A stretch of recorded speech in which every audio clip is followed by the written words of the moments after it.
What do you guys expect from Nintendo's January event? Whenever they come out and they start announcing some of the features or games, what are a few that you expect? Some features that we don't necessarily know are confirmed yet, and some unannounced games. So, we already know, obviously, that there's a lot of leaks for these games, but I do think Nintendo really needs to get to that conference with at least some halfway decent-sized third-party games, just to show even other developers that the Switch is capable, as long as it is capable, obviously. But I feel like they need to have something. We already saw Skyrim, and there's still a lot of people saying it's not actually confirmed yet, despite everything basically saying it is. But I would say there has to be something big like a Mass Effect, for example, or a Ghost Recon, just something that shows that the Switch can play some of these games, and the 1 teraflop or the performance or whatever it's being called isn't a big limiting factor for the system. Go on, sorry.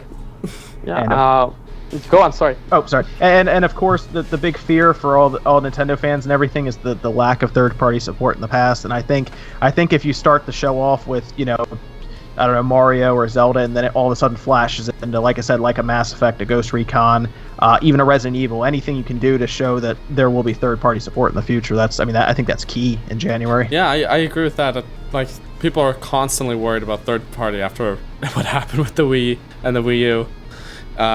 I want to see specifically what that Mario game that was teased in the Nintendo Switch trailer is.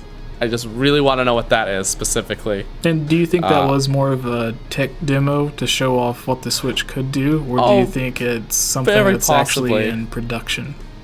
Very possibly, because remember with the GameCube, there was that Space World tech demo, and that for what people are like, that's what the new Zelda game's going to be, and then the Wind Waker came out. Yeah, and everyone lost their shit. So well, there was also that Pokemon tech demo. Everyone thought there was a new Pokemon game coming to it, and then nothing happened.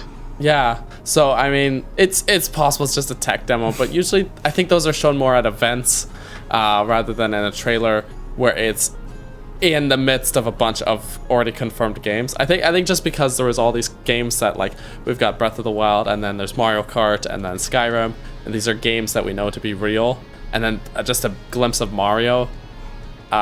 For me, that's enough confirmation that it's probably a real game, not just a tech demo. Just context-wise. Yeah. Yeah. I also want to see what third-party support there's going to be, especially indie game developers, because I love those little smaller scale, like Axiom Verge, Shovel Knight, those sort of smaller scale games. And yeah, and I also want to know, people, there's a lot of debate whether or not there's a touch screen. I thought it was confirmed. People are saying it's not. I'd like to know if that is a thing or not. Yeah, it's a small detail, but yeah. Yeah, if the Switch came out and it didn't have a touchscreen, I would be beyond shocked, because, like, you can go on eBay or wherever and you can order replacement touchscreens or digitizers for the Wii U gamepad, and they're incredibly inexpensive. So, like, I don't see it being that much of a price difference on the Switch. It's not, but I mean, also keep in mind that the touchscreen they should be using, because it's as mobile, it seems more in line with like tablets and stuff. It would be a capacitive screen, not a resistive, but the price is not much different. For example, the closest screen I could compare it to, if it is a 720p screen, is the first generation Nexus 7 tablet. I don't know if you guys remember the Nexus 7 at all. Yeah. It was that screen is pretty cheap. It's like sub $30 cheap. For that's for the LCD and the glass. That's not bad. Yeah.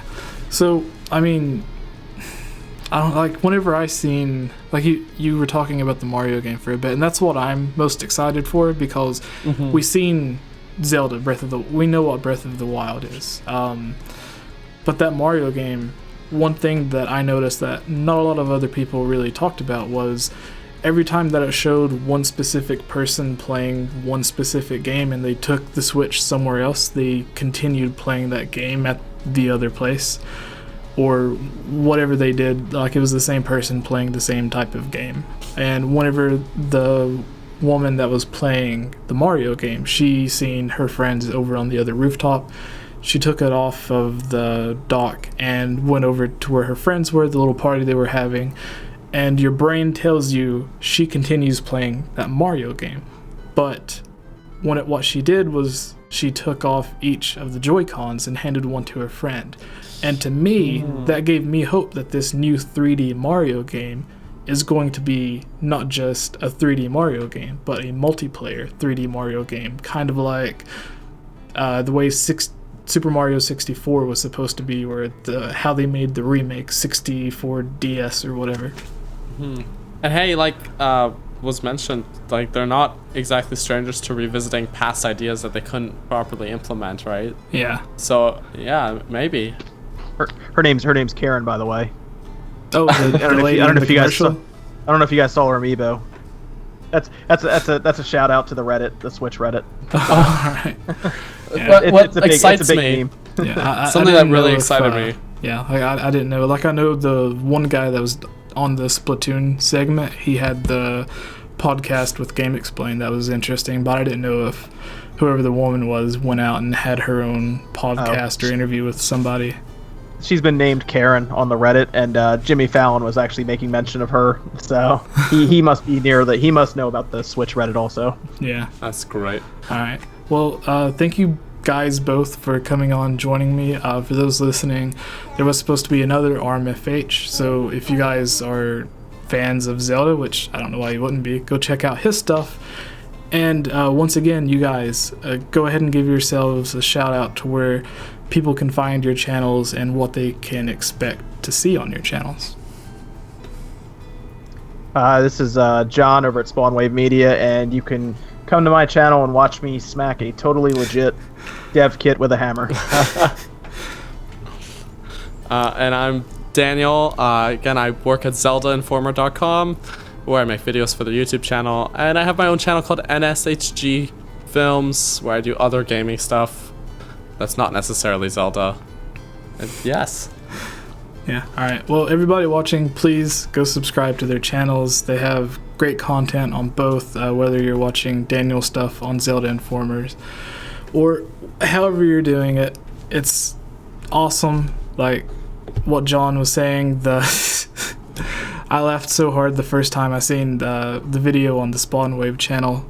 With you know what's great is after I got done making that video the next day, people were telling me there's so many messages that Review Tech USA posted the rumors. So he does all that stuff. He posted the rumors as fact after I made that whole video making fun of it. So. Yeah, but it was like I knew the video was kind of going to be like a parody spoof video or whatever. Whenever I clicked on it. But just watching it, clickbait in the name. You never really break character during the video. There were a couple takes where I did. So. And like you just take out the tablet and the toaster has the 4 different slots for the bread. I don't know. I'm sorry. I actually had to make that up on the fly. Actually, I forgot it had 4 slots when I looked down. Yeah, and then like there's the whole debate over whether it's going to be Maxwell or whatever kind of architecture. He just turns the toaster around, and it's like miswritten. It's Maxwell or I don't know. The whole video made me crack up. Sorry. Watch that right now after this video's done. Yeah. So you guys watching on here, I'll put and the toaster still works. The toaster still works. I used it this morning, so don't worry. People were asking me if it was broken. All right. But yeah, once again, thank you guys for coming on, joining me. I want to thank you all for watching this video. If you liked it, give this video a like and share it with your friends. If you haven't already, please subscribe so you don't miss out on future gaming news, theories, rumors, and discussions. Also, let me know your thoughts in the comments below on how it could be improved. Your feedback is the most important part of bringing the quality of content on this channel to be the best that it can be. I would like to take this time to give a huge thank you to this month's Patreon supporters, Jonathan, The Edge Network, Magic Tech Review, John Frank, and Harris Priest. This video was made possible by supporters on Patreon. If you would also like to support this channel, head over to patreon.com/GameOverJesse where you can support this channel as well. Rewards vary from having your topic featured on a future discussion, seeing videos early, joining as a guest on a video, shoutouts, and having a custom avatar similar to my own drawn of you to match any video game or anime art style that you would like. Mine is of myself as Link, but you could choose to have yours any way that you would like. Finally, I would like to thank my friends CS Guitar 89 and Gnomo Designs for providing the music and artwork for this video.